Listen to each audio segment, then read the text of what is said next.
Ok, problème de douche 2.0. Premièrement, la raison pourquoi je fais toutes ces petites vidéos-là, c'est que moi, avant de travailler pour Trigon, j'étais concierge de fin de semaine pour une autre compagnie. Et je m'occupais surtout de la maintenance. Quand il y avait des appels, j'allais voir c'était quoi le problème, puis je relayais le problème au gars de la semaine, à celui qui faisait vraiment les travaux. Donc, je n'étais pas un spécialiste en quoi que ce soit. J'étais un gars qui est capable de travailler dans pas mal n'importe quoi, mais la plomberie et l'électricité, j'osais pas bien toucher à ça parce que, premièrement, je ne suis pas un plombier ni un électricien. Donc, mon premier gros problème de douche, ça a pris au-dessus de 2 mois avant que je me tente puis que j'aille régler le problème en fin de compte. Parce que j'avais aucune idée dans quoi je me lançais. Donc, ça, c'est la raison pourquoi je fais ces vidéos-là. Comme ça, ben, si on a certains concierges que, comme moi, se sentent pas à l'aise à aller travailler dans de la plomberie ou de l'électricité, je vous jure que, en voyant ça, vous allez voir que c'est super simple. Il faut juste faire les bonnes choses, suivre les bonnes étapes.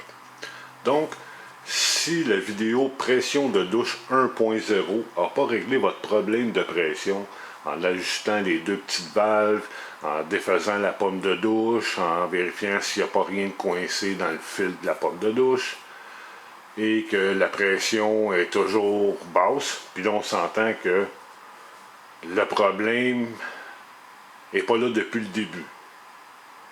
Autrement dit, la baisse de pression est arrivée subitement, mais avant, la pression était correcte. Bon.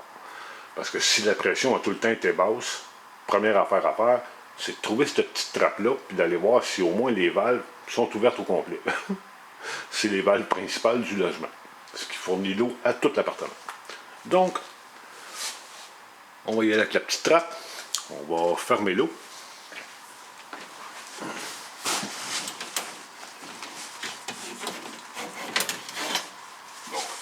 Là, il s'agit rien que de pousser dans un sens ou dans l'autre pour trouver de quel bord la petite patente va pousser, puis on sort ça de là.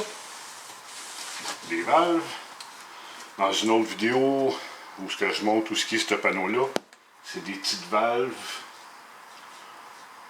plus régulières, mais je parlais justement de ces valves-là aussi. Comme de quoi qu'il y avait des valves comme ça. Donc, on ferme l'eau chaude. L'eau froide, on met le petit panneau de côté.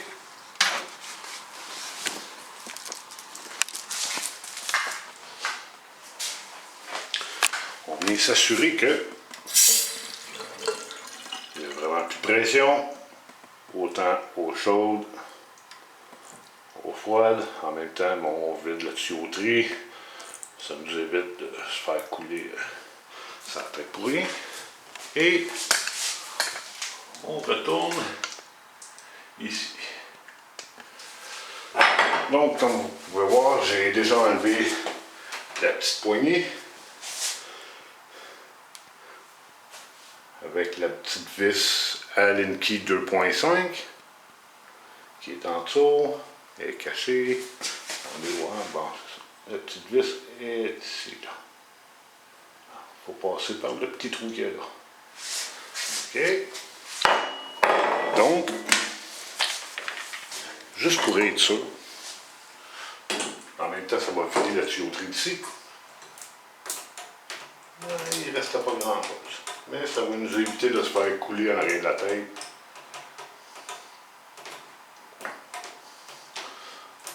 Bon. OK, donc les 2 solutions que j'ai montrées dans l'autre vidéo n'ont pas réglé votre problème. Il y a encore un manque de pression dans la douche, mais seulement dans la douche. Si les autres lavabos puis que la toilette va bien, ça risque d'être le problème suivant à vérifier.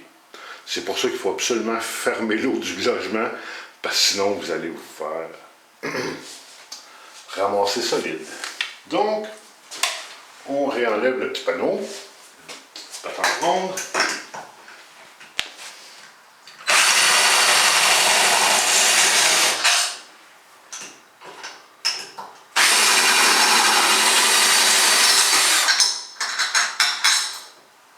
C'est juste des tout petites vis. Donc, ça, il y a un gros washer après ça. OK.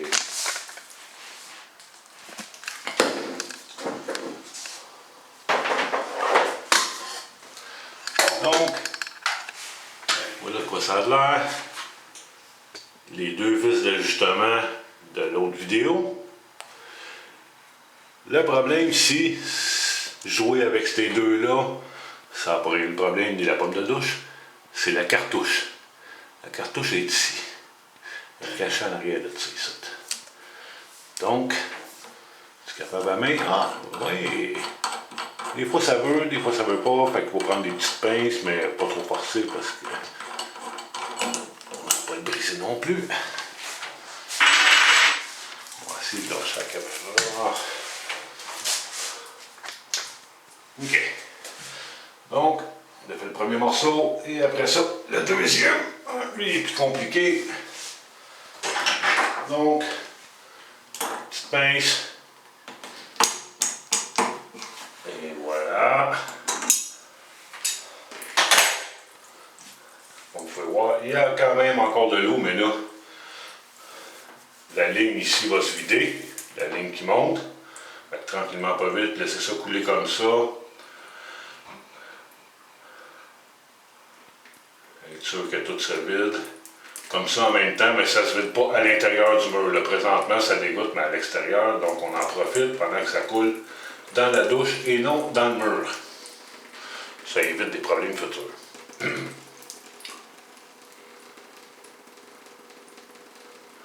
Une autre bonne chose, ce serait une guenille.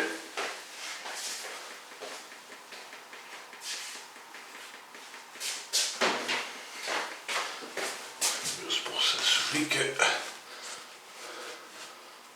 on ne crée pas plus de problèmes. Mais pour le peu d'eau qu'il y a, la guenille va voir ce qui va sortir de là. Donc, on continue de dévisser le gros bidule. On va amener le petit washer blanc avec nous autres. Et voilà.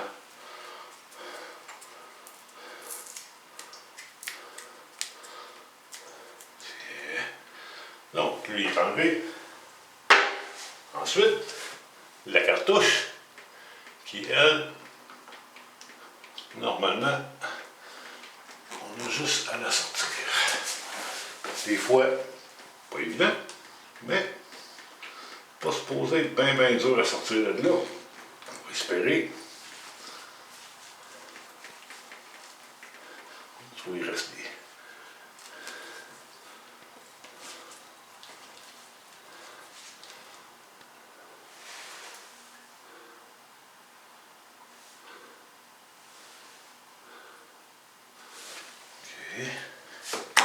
Et voilà la cartouche. Il y a différents modèles. J'ai travaillé pendant 1 an à Lachenay et c'était pas exactement le même modèle. Tout à fait pareil, la même compagnie, Bélanger, mais la cartouche comme telle n'est pas pareille.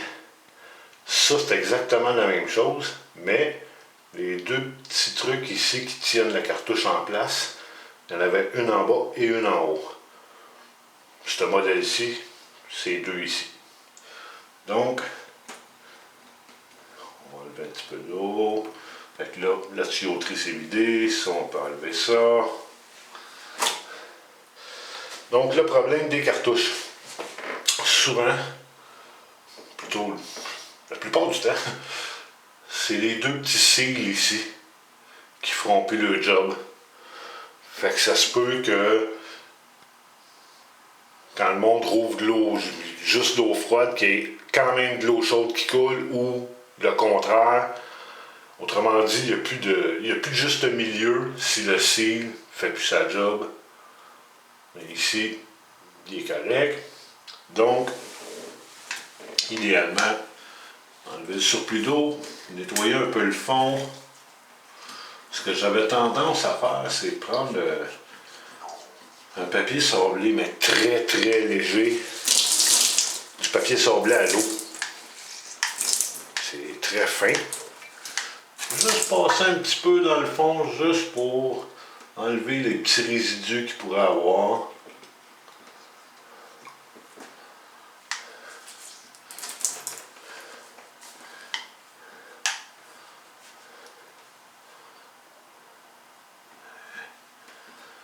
Et voilà. Donc, vous changez la cartouche, en prenez une neuve, vous la remettez comme ça, vous assurez qu'elle rentre bien au fond, comme ça. On remet le petit bidule, plutôt le gros bidule, comme ça, comme le vis. C'est ce qui va tenir la cartouche en place, puis en même temps, c'est elle qui va s'assurer qu'elle l'amène au fond et que les deux petits cils font le travail. Donc, on laisse sa main jusqu'à temps qu'on puisse plus. Ensuite, juste s'assurer que tout est bien serré. Comme ça.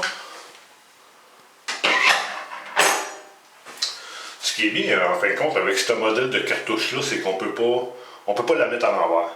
Tandis que le modèle que j'avais à la Chenet, vu que les pins, t'en avais une en bas puis une en haut, ils étaient exactement à la même place. Fait qu'il y avait des chances que tu puisses mettre la cartouche à l'envers.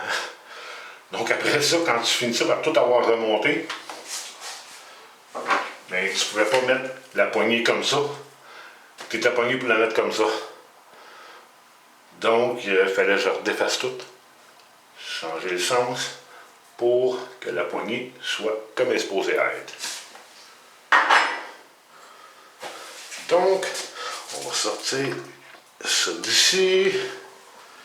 On va faire un petit test, s'assurer que nos cils sont bien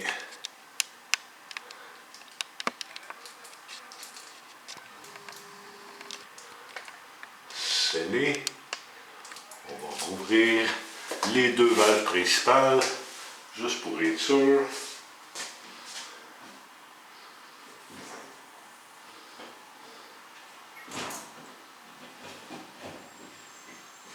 Et voilà. Comme on peut voir, il n'y a rien qui coule. Donc, la cartouche est bien en place, les deux cils sont bien à côté. Il n'y a vraiment aucune goutte qui coule de là. Et ensuite, il s'agit juste de tout remonter. Donc, le gros ring est placé. On replace l'autre petit ring qui va par-dessus.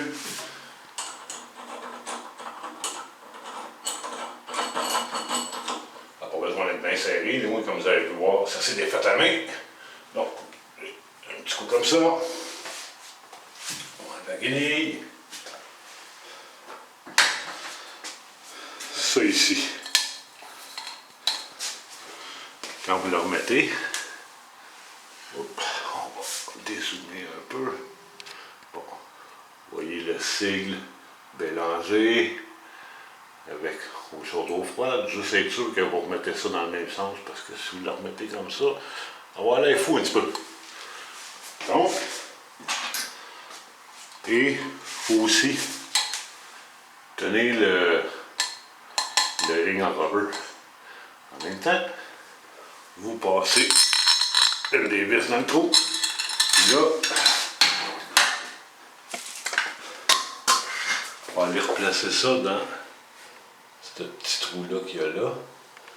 Puis celui qu'il y a ici. Donc c'est en 45.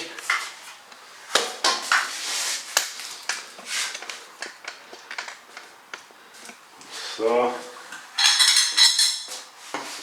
Donc, ce que je fais, je la place un peu en angle pour pouvoir voir le trou. On tire la vis. Oups, quand elle veut se faire tenir. Toujours tenir le rubber parce que j'ai eu certains problèmes avec ça à un moment donné. Fait que ça, j'ai pris l'habitude de le tenir. Donc, on rentre ça par-dessus. On s'enligne. On va juste placer la vis par-dessus le trou. On donne 2-3 petits coups. Après ça, on va chercher une autre vis.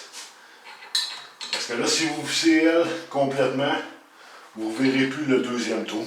Puis là, je jure que des fois, c'est vraiment pas évident d'essayer de trouver où ce qui est, parce qu'il est quand même assez profond, fait que c'est pas toujours facile. Donc, moi, j'aime autant juste donner 2-3 petits coups, comme ça, j'ai encore du jeu pour voir où est-ce que je m'en vais, pour enligner la deuxième dans son trou. Et voilà.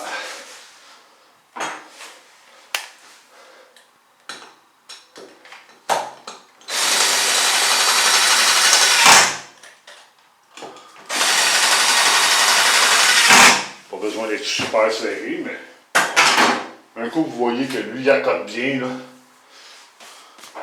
On est en business. Idéalement, moi ce que je fais, je ne mets pas la poignée pour essayer d'aller visser après. Parce que c'est pas évident d'aller trouver la mini-vis. Fait que je plante mon truc dedans avant. Comme ça, je peux la rentrer, visser, et le problème est réglé. Sinon, des fois c'est vraiment pas évident d'essayer de trouver le trou pendant que tout est en dessous, puis il faut que rentre. En tout cas, c'est compliqué. Je vous garantis que vous voulez faire ça comme ça. Donc, test.